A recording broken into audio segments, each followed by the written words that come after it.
Harnojoyo, Wali Kota Palembang, melaksanakan kegiatan safari subuh dengan sholat subuh berjamaah bersama warga di kawasan Masjid Nurul Islam yang berada di kawasan Jalan Limbungan 26 Ilir Palembang, yang dilanjutkan dengan bercengkrama dengan warga guna menyerap aspirasi masyarakat.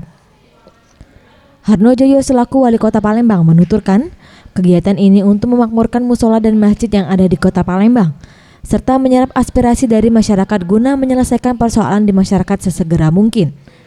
Saat ini safari subuh gencar dilaksanakan dan untuk memaksimalkannya setidaknya setiap minggu pagi selalu digelar di 16 kecamatan di Kota Palembang yang dipimpin oleh para camat. Dan jika dinilai baik maka safari subuh akan dikembangkan di 107 kelurahan di Palembang. Saat ini sudah keliling setiap pagi subuh dan serentak di 16 kecamatan setiap minggu pagi dipimpin oleh camat maupun ibu camat. Jadi mudah-mudahan subuh ini terus makmur seperti ini. Kita harapkan kalau sudah bagus dari 16 kecamatan akan kami tingkatkan di 107 kelurahan. Dalam kegiatan ini Harnojoyo juga menyerahkan bantuan Al-Quran kepada pengurus masjid dengan tujuan dapat dipergunakan dengan baik untuk keperluan masjid.